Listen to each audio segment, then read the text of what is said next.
Hello students, अभी first semester economics में आज हमारा टॉपिक है कंपेंसेशन प्रिंसिपल्स। कल हमने कंडीशन ऑफ पैरिटीज ऑप्टिमम पढ़ाया था। आज उसके आगे देखते हैं। सुनिए, कंपेंसेशन प्रिंसिपल्स क्या होते हैं, यानी कि इसको बोलते हैं क्षतिपूरक सिद्धांत। एज पॉइंटेड आउट एव Vilfredo Pareto provided us with a value free criterion to test whether a particular policy change increased social welfare or not. It stated that an economic policy change which harmed none but made some people better off than before must be considered to have increased social welfare.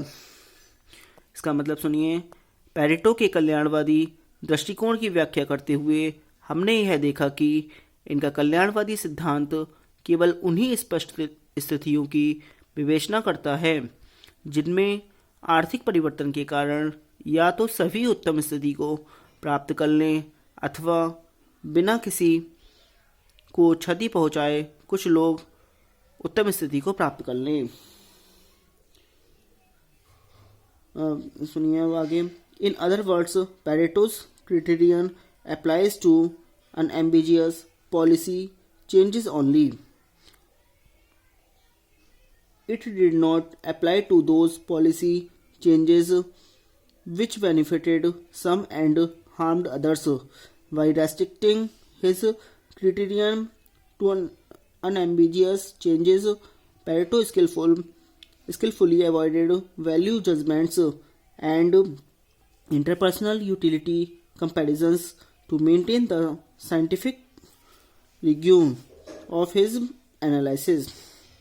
The first attempt at realization of Paretian welfare analysis has been made by economists like Nicholas Calder, J.R. Hicks, and Tibor Stigwoski, who have tried to construct a new criterion of welfare on the foundation provided by Pareto by introducing the principle of compensation. अब इसमें number A है compensation principal, यानी कार्डोर का क्षतिपूरक सिद्धांत। इसमें सुनिए पहले।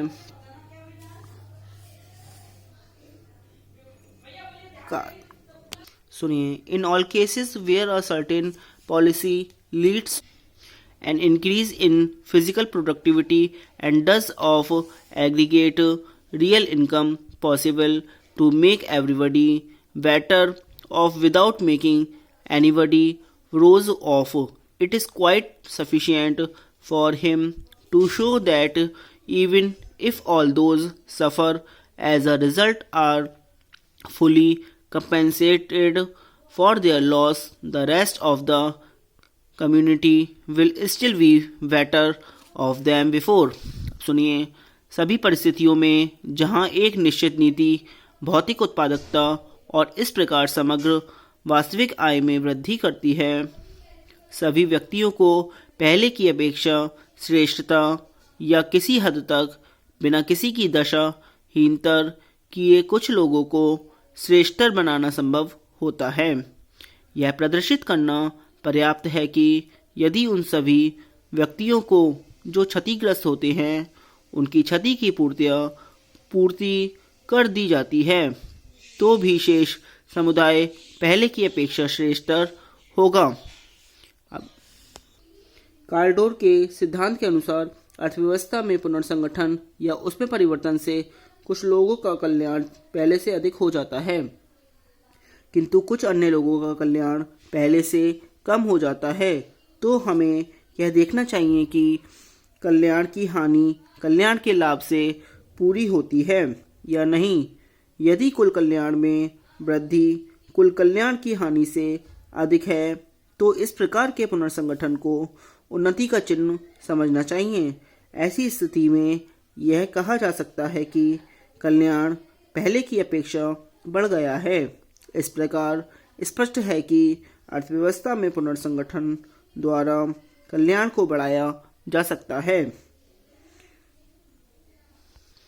अब आगे सुनिए, Kaldor's compensation test can be expressed thus state by is socially preferable to state X if the generous in state Y can compensate the losers in state Y and still be in a better position than in state X. In such a case, the society can increase its real income by moving from state X to state Y, and this increase in real income in Caldor's view is synonyms with an increase in social welfare. मतलब कार्डोर सिद्धांत को संक्षेप में इस प्रकार समझाया जा सकता है कि दो स्थितियों x व y में से y की अपेक्षा x को सामाजिक दृष्टि से तभी श्रेष्ठ माना जा सकता है जब स्थिति x से लाभ उठाने वाले व्यक्ति हानि उठाने वाले व्यक्तियों को क्षतिपूर्ति दे और फिर भी स्थिति y की तुलना में बेहतर रहे। उदाहरण, यदि किसी रसायन निर्माता इकाई द्वारा किए गए जल प्रदूषण से पीड़ित समीपवर्ती बस्ती के लोगों को कारखाने के प्रबंधकों की ओर से क्षतिपूर्ति प्रदान करने के बाद भी समाज को प्राप्त कुल उत्पादन उस स्तर से अधिक हो जो कारखाने को बंद करने से होता हो, तो यह कार्डोर द्वारा सुझाई गई वह विधि है जिसके अंतर्गत बाह्यताओं से क्षतिग्रस्त लोगों को क्षतिपूर्ति मिलनी चाहिए। कार्डोर ने लाभ प्राप्तकर्ता द्वारा क्षतिग्रस्त व्यक्ति को भुगतान किए जाने हेतु बाजार कीमत का उपयोग किया है, परंतु वास्तव में क्षतिपूर्वक भुगतान किया जाता है या नहीं तथा किस रूप में यह भुगतान किया जाता है, ये सब राजनीतिक अथवा नैतिक प्रश्न हैं। जहाँ तक अर्थशास्त्री का प्रश्न है, कार्डोर के मतानुसार उसे केवल क्षतिग्रस्त लोगों के लिए क्षतिपूर्ति की आवश्यकता एवं संभावना बतलाकर ही छोड़ देना चाहिए। कार्डोर के मतानुसार क्षतिपूर्ति की ये नीतियाँ इसलिए श्रेष्ठ हैं क्योंकि इनके कारण समाज क्षतिपूर्ति के बाद भी अंततः बेहतर या श्रेष्ठ स्थिति में होता है। अब नंबर बी आता है हिक्सियन ऑप्टिमिलिटी, यानी कि हिक्स की अनुकूलतम दशा। इसके बारे में सुनिए। Hicks's compensation test. Hicks's compensation test may be explained in his own words. A permitted recognition must be taken from now on to mean a recognition which will allow of compensation being paid and which will yet show a net advantage. Continuing further, he observed, if A is made so much better off by the change that he could compensate B for his loss and still have something left over, then his recognition is an unequal improvement. The basic idea underlying Hick's test is the same as that of Pareto, namely that there should be a net increase in social welfare consequent upon the adoption of a particular policy change. This is also implied in Caldor's compensation test. To that extent, there appears to be a similarity between the compensation test of Caldor and Hicks. The Caldor-Hicks criterion then boils down to this: any recognition of production will increase social welfare if it is possible for the state to give full compensation in the form of subsidies to the losers to the extent of their losses out of the fund raised by taxing the gainers and still be left with a surplus. If on the contrary, the fund raised by taxing the gainers is not sufficient to compensate the losers, fully, the recognition in question will diminish social welfare. मतलब अब सुनिए, Higgs का सिद्धांत कार्लडोर सिद्धांत से सूक्ष्म रूप में ही अलग है। कार्लडोर ने मुख्यतः लाभान्वित व्यक्तियों के दृष्टिकोण से तथा हिग्स ने हानिग्रस्त के दृष्टिकोण से संभावित कल्याण में परिवर्तन की व्याख्या की। यही कारण है कि सामान्यतः उपयुक्त दोनों मानदंडों को सम्मिलित रूप से कार्लडोर हिग्स मानदंड के नाम से जाना जाता है। हिग्स के अनुसार समाज की ए स्थिति बी से अधिक अच्छी मानी जाएगी यदि ए स्थिति में आने से जिन व्यक्तियों को हानि होने का वह हो वे सफलतापूर्वक घूस देकर लाभान्वित व्यक्तियों को बी स्थिति में रोकने में सफल न हो।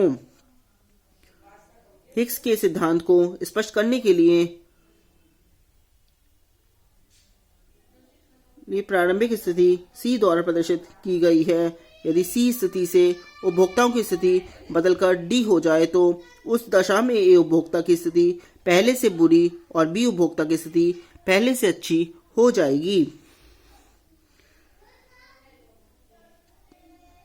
अब आते हैं criticism of the compensation principle, क्षतिपूरक सिद्धांत की आलोचनाएं। इसकी कुछ आलोचनाएं हैं वो सुन लीजिए।